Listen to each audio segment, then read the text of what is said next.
Thomas Shelby जो Peaky blinders show का main character है, वो पूरे 6 सीरीज तक उधार के समय पर जी रहा था। इसका मतलब है वो बहुत लंबे वक्त से खतरे में था।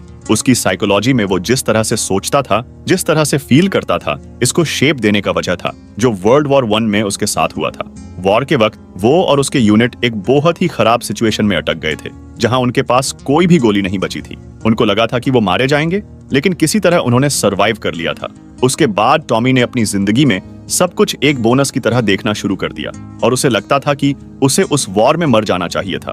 इन एक्सपीरियंस की वजह से उसका दिमाग खराब हो गया था और वो पावर और इलाका हासिल करने के लिए बहुत ही ऑब्सेस्ड हो गया था। वो अपनी गोल्स को हासिल करने के लिए बहुत ही भयानक काम करने के लिए तैयार था। सीरीज के एंड में वो इतना करप्ट हो गया था कि लोग उसे डेविल कहकर बुलाते थे। उसके एक्शंस के वजह से जिन लोगों को वो प्यार करता था, उन लोगों ने सफर किया है।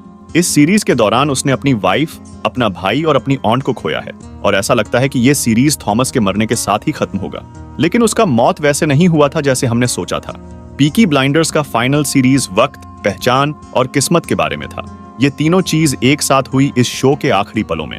सीरीज 6 में कैरेक्टर्स हमेशा ही अपनी घड़ियों को चेक कर रहे थे और वहां कुछ बॉम्ब्स भी थे टाइमर के साथ, जो कि दिखाती है कि वक्त अब खत्म हो रहा है। माइकल जो टॉमी का कजन है, वो जेल में था और वो टॉमी से नफरत करता था क्योंकि उसे लगता है कि उसकी माँ, जो टॉमी की ऑन्ट पोली थी, वो टॉमी की वजह से मरी है। फिर टेंशन बढ़ रहा था और ऐसा लगता है कि आगे बहुत ही भयंकर कुछ होने वाला है। वक्त के साथ टॉमी की समझ कमजोर होती जाती है कि वो कौन है। शुरुआत में वो खुद को मारने की कोशिश करता है और उसकी वाइफ उसको कहती है कि वो अब एक सोल्जर नहीं रहा क्योंकि उसने अपनी गन को चेक नहीं किया उसको इस्तेमाल करने के पहले। You're not even a soldier anymore, Tommy.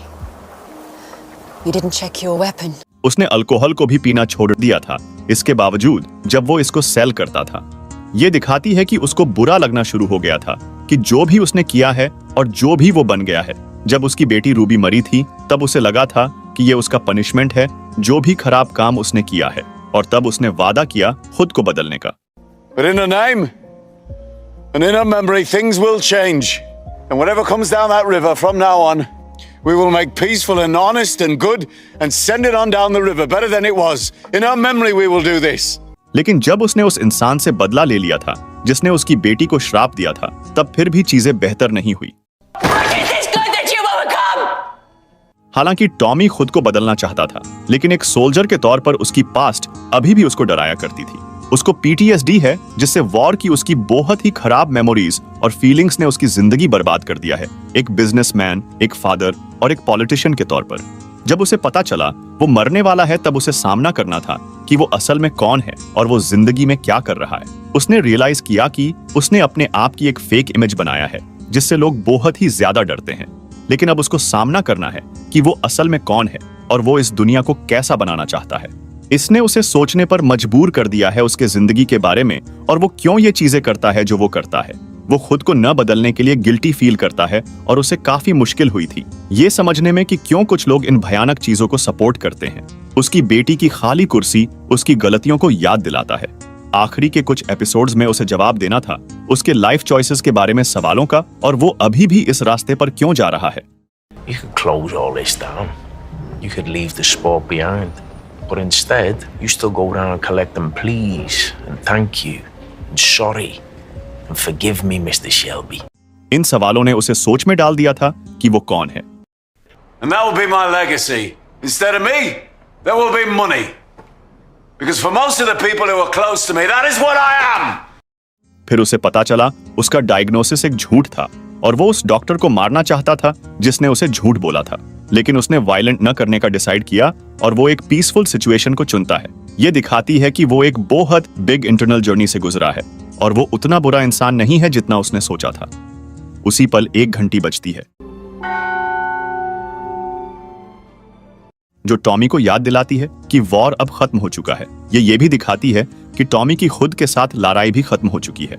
जब वो अपनी कारवां में जाता है, तब वो देखता है कि उस पर किसी में आग लगा दिया है। वहां वो चीजें भी थी जिसको टॉमी अपने साथ दफन करने वाला था, लेकिन वो चीजें वहां जल रही थी, साथ ही वहां पुराना टॉमी भी जल रहा था। ये उसको याद दिलाती है जब फ्रांस में वॉर के वक्त उसके पास कोई भी गोली नहीं बची थी। उसे लगा था कि उसे वहां मर जाना चाहिए था, लेकिन वो नहीं मरा। इसके बाद उसे सब कुछ एक बोनस की तरह लगने लगा। इसके पहले के एक एपिसोड में थॉमस से पूछा गया था कि आखिरी इंसान कौन है जिसको उसने मारा था, जहां टॉमी ने कहा था कि आखिरी इंसान को उसने 4 साल पहले मारा था, जिसका नाम था Thomas Shelby. 4 years ago, his name was Thomas Shelby.